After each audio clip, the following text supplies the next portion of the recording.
Today we're going to yank out this nasty old light and add another to illuminate the space. What? First things first, you want to check your power. I got one of these non-contact meters. Turned off the breaker already, so we're good to go. Go ahead and disconnect a positive and neutral. Then as you see a red wire here, that means this is a three-way switch.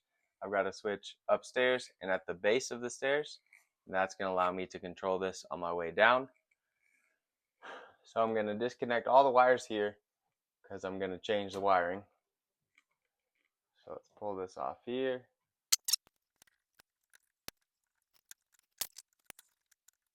Then we'll separate all the wires to which they came from and pull them out of the box.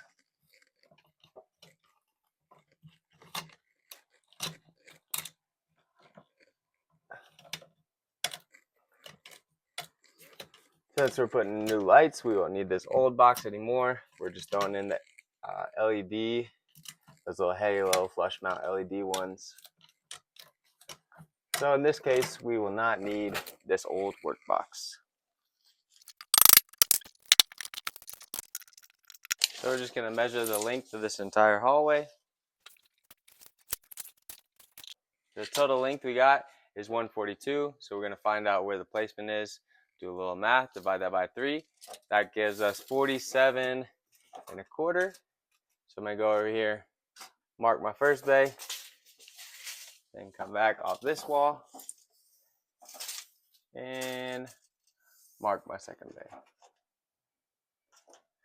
These don't need to be perfect because these halo lights,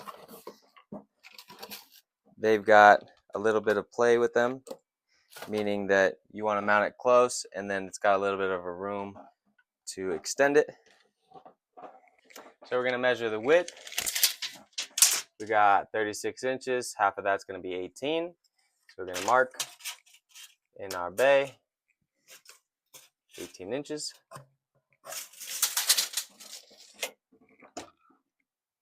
Our other distance mark or spacing mark was here, which is closer to this joist right here. So we're going to put the box on this side. Let's mark out for our next one. Our spacing mark was about 4 inches away from this joist. So we got 18 on our center again. Mark it there. When you get these halo boxes, they do not come with any cable restraints, so you'll need to buy some of those. You can get the plastic ones that just snap in like this, or you can get the metal ones as well. That basically, when you put the wire in, it prevents it from pulling out. You'll also need some kind of wire restraint. These are just cable staples, so I'm going to be able to attach that so the wire can't move. That's required by code. Now let's get my screws. I'm going to attach this box up first. Nope, there goes the screw. Make sure you do it a little bit up. If you do it too close, it's going to get in the way with your drywall. I just put them about 1 inch up. Is a great place, and right in the center.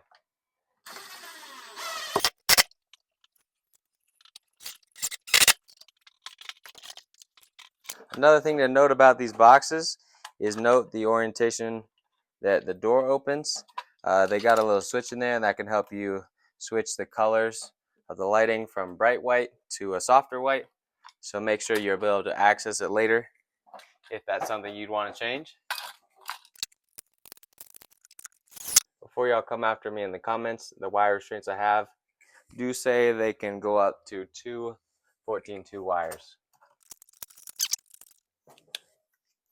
Back here looking at those clips, it'll tell you, you can read on there which it can handle, how many, and what it can't.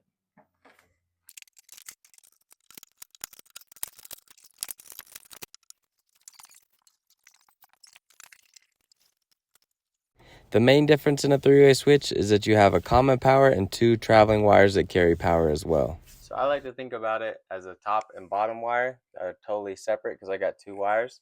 So the bottom of the 2 wires wires up like normal. I got my light to my hot, my neutrals together, Then I got all of my grounds together. Then I'm gonna have two hots. That's gonna be here and here. And you can see one neutral is designated as a hot. Then we're gonna come over on the other side.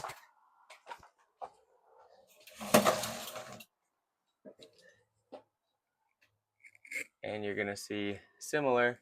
I've got two hots, and those are from my top wire. So I kept it the same on both. Here I've got two neutrals. Those became a hot. That's coming in from my existing power and then going out to the next light. And then the bottom wire gets wired up like a normal setup that you would see. Obviously, this stuff gets a little confusing. I'm not the best person to learn from, but I learn from others who are smarter than me. When looking at the switch at the end of the line, remember your neutral is now a hot, so your red and white are now connected to the gold screws as traveler hot, and then your black is connected to a black screw as a common power.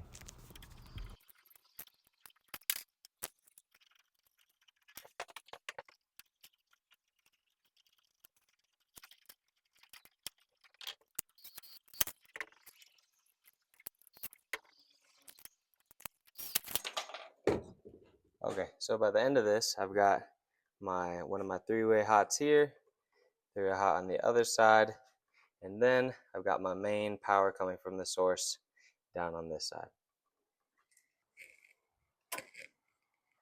Now for the moment of truth. Sweet, let's check the other switch. Perfect.